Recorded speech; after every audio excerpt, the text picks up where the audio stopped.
Hello, today I'm going to talk about the Norse equivalent, perhaps, of the Holy Trinity, and about how an understanding of the meaning of the Trinity may unlock some crucial hidden messages of Norse myth.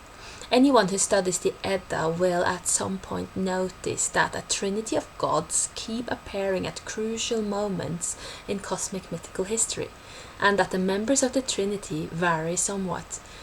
Now, Odin is always present in the Trinity, but the two others tend to change names. Sometimes they are familiar gods such as Thor and Loki. At other times they are characters that seem to have been created by the poet.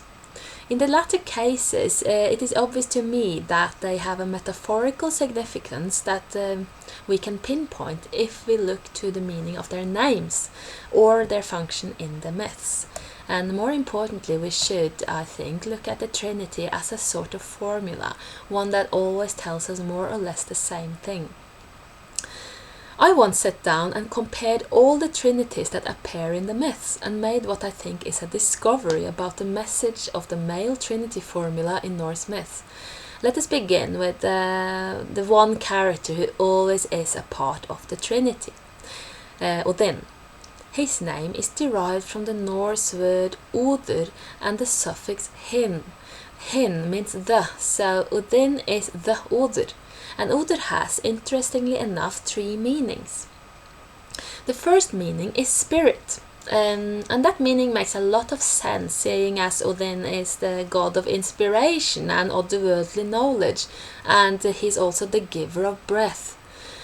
The second meaning is poetry, which also makes sense since Odin is the god of poetry. The third meaning of the word Odr is ecstasy or frenzy, and this again could refer to at least three related things.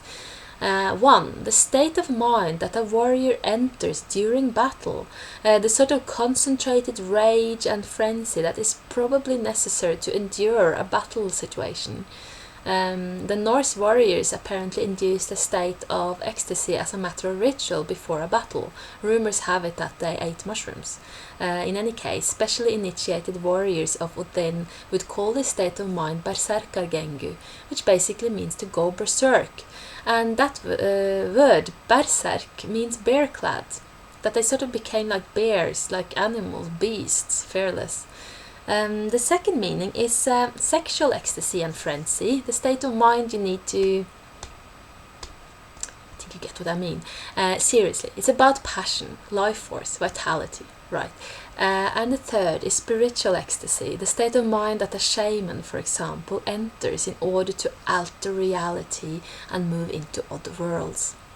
So here we have three basic meanings of the name Odin with various associations. This is important when we want to look at the trinities in which Odin partakes. I will say now in advance what I realized after having studied and analyzed each of the trinities. When Odin partakes in the trinity, Odin wearing that name always represents the first meaning, namely spirit. The other two meanings, poetry and frenzy, is always adopted by the other gods, by two other gods. Let us look at the first trinity that appears, Odin and his two brothers, Vili and Ve. None of these were gods that actually were worshipped. They are purely poetical metaphors, so let us look at their names. Ve means sanctuary, temple, a holy enclosure, and it could also mean awe, like when you're awed by the immensity of the universe. And I think this corresponds with poetry, because poetry was sacred. The mead of poetry was held in Vejardar, the sanctuary of earth, and poetry requires a certain awe. This correspondence of Ve with poetry is strengthened when we look at the brother Vili. Vili literally means will, as in intent, and I think that concept corresponds fairly well with the aspect of Odin as ecstasy, the frenzy, the rage, the passion. You cannot really have an intent or a will without passion. So basically in Norse myths, these three brothers, the qualities of spirit, poetry and passion, are the cosmic powers that make sure that the universe falls into order. Second trinity that comes along are the three gods, Odin, Hanir and Hlöður. The poem goes, Völuspå stanza 17 and 18, Poetic Edda. Out of this clan, towards the hall, came the three mild ones, the powerful gods. They found on the shore, without any power, Ask and Embla, without destiny. They had no breath, they had no thought, they had no life force nor beautiful colors. Breath gave them Odin, thought gave them Hanir, life force gave them Hlöður, and their beautiful colors. So this is about giving life to human beings, the first man Ask and the first woman Embla. What few have paid attention to in this poem is that the three gods emerge from a clan in fact of dwarfs. Earlier in the poem we learned that the three giantesses, the Norns, demand that the gods create the dwarfs, and then the dwarfs are all named in a series of stanzas in the Völuspå poem that no translator ever bothers to translate, leaving it to sound like gibberish. Now what are the dwarfs? The Norse word for dwarf, dvergr, actually means mutilated one.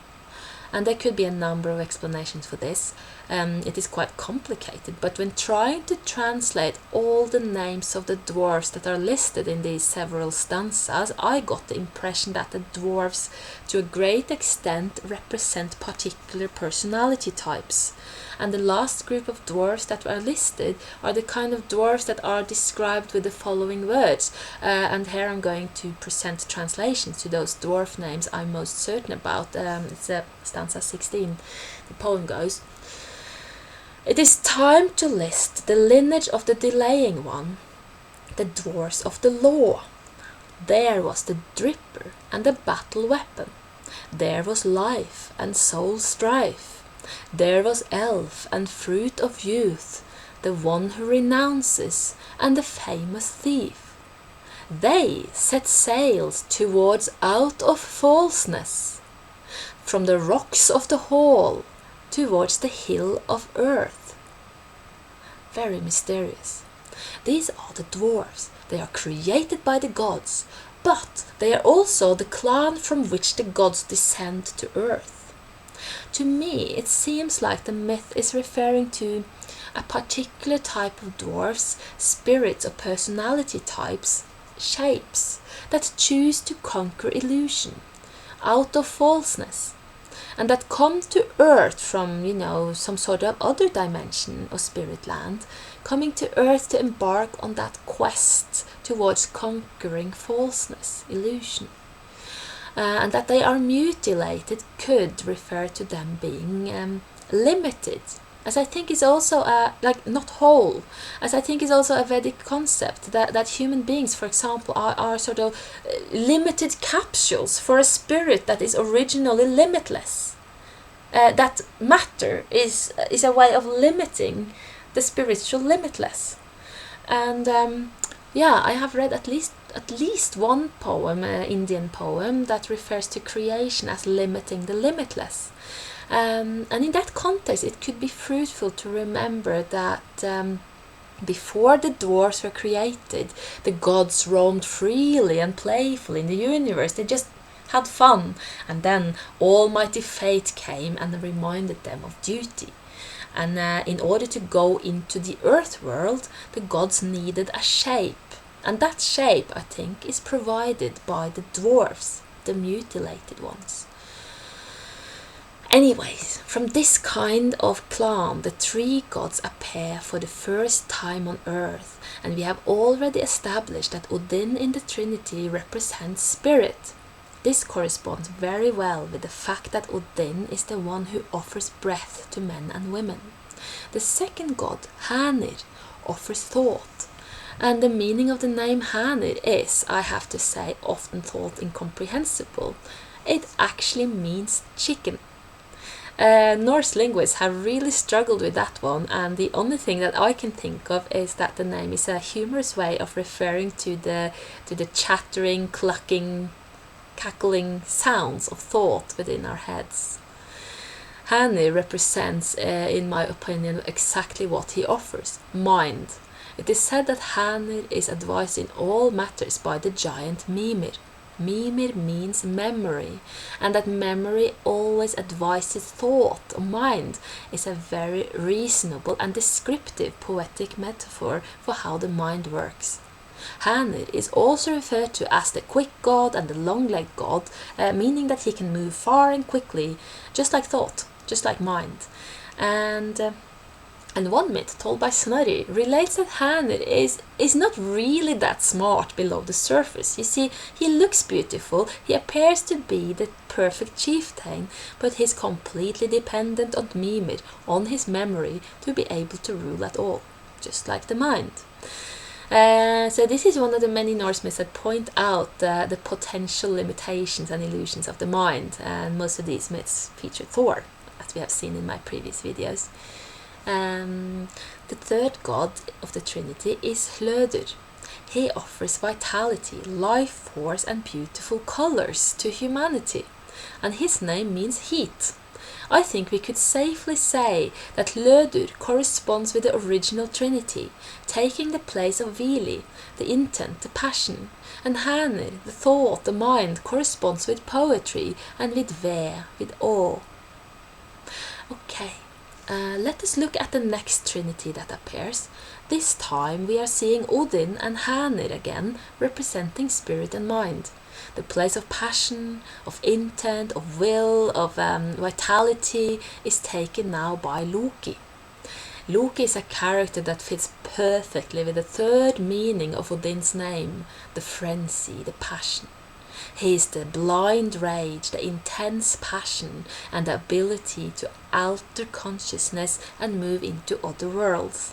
His name might mean the fiery one, and he is often referred to as fiery. He is also referred to as Sagnarari, the mover of the stories. Indeed, what creates motion in the universe is passion, intent.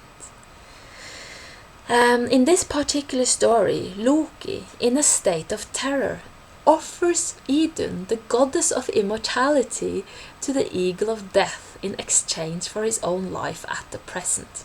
This short-sighted move, passion is not famous for rational, consequential thinking. It leads to all the gods growing old very quickly.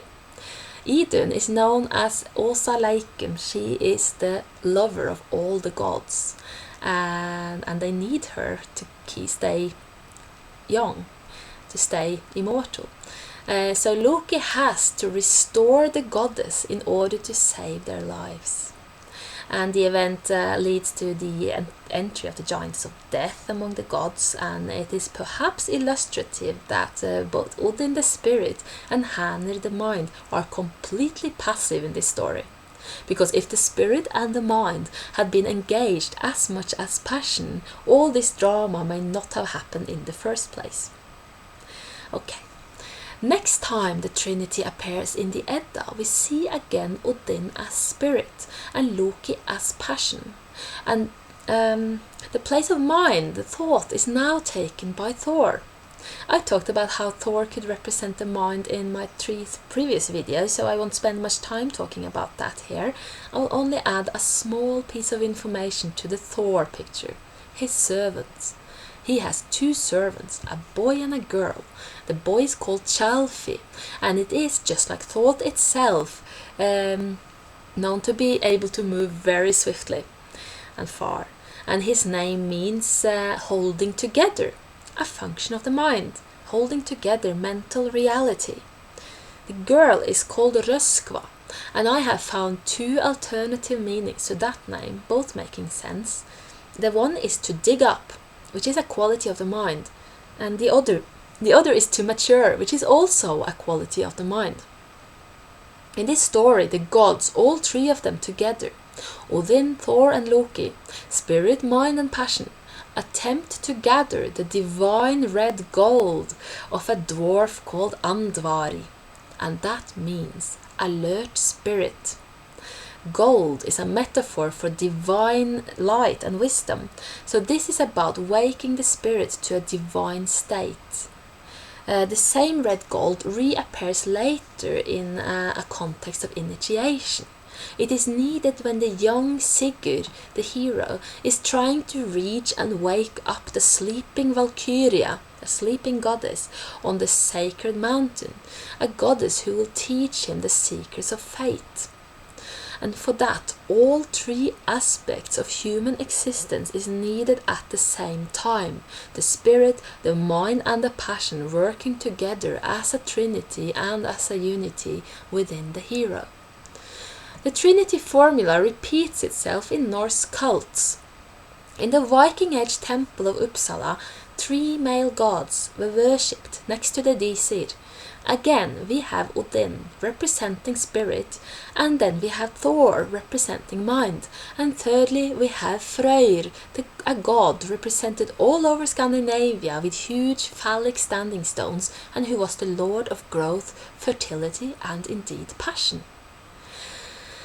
So looking at the Aesir pantheon,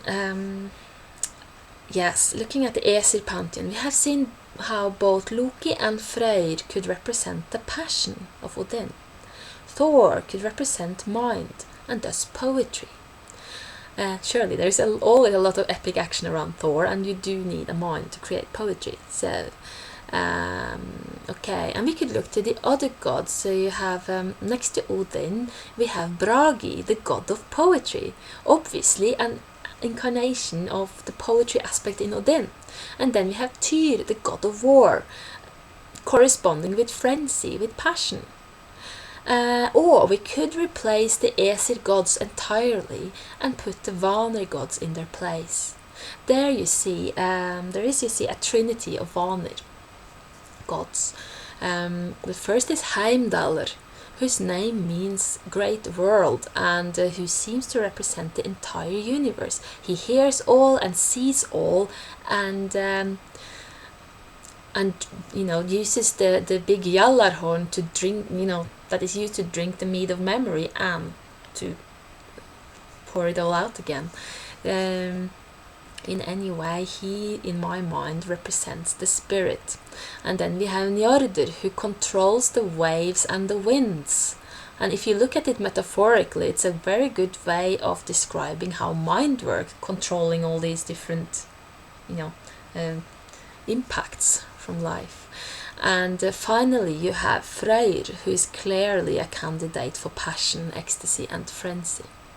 And what I think is important to realize here is that at a higher level, the level of the initiated, the gods and the goddesses represent various aspects of human existence and human experience.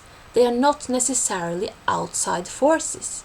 They are aspects of ourselves, our spirits, our minds, our life force, and not the least, our immortal soul.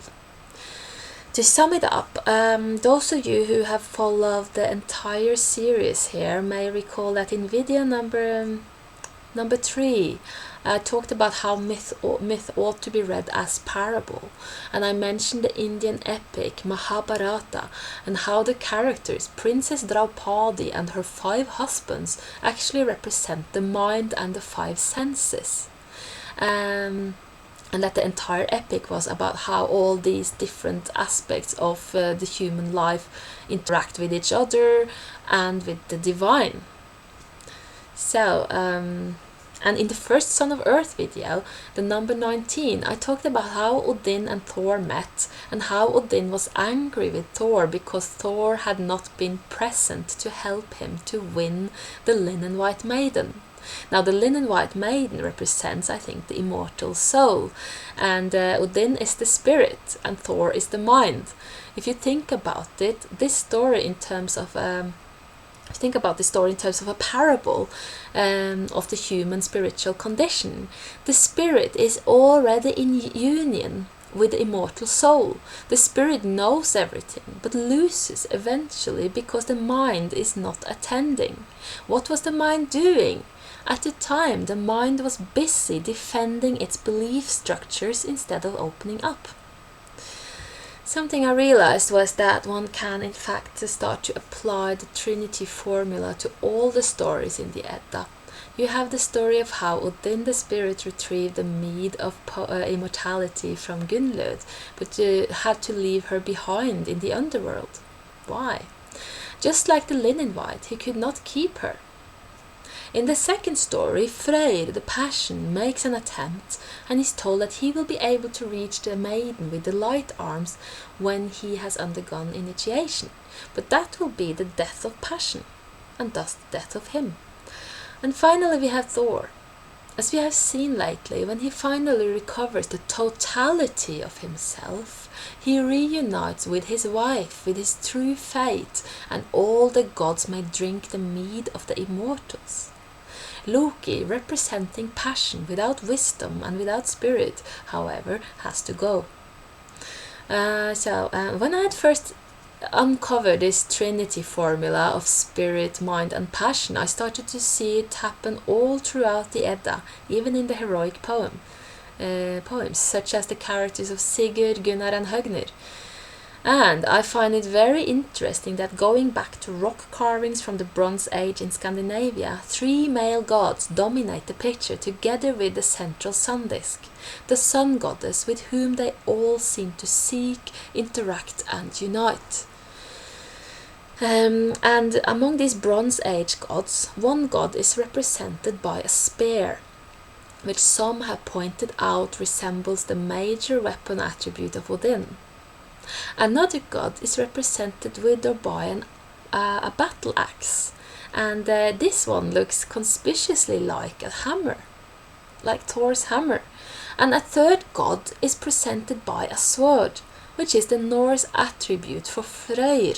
So although it would be difficult to prove, it is interesting that just as in the Edda thousands of years later, there were in the Bronze Age 3 gods who all have a certain resemblance to the trinity of Odin, Thor and Freyr, spirit, mind and passion.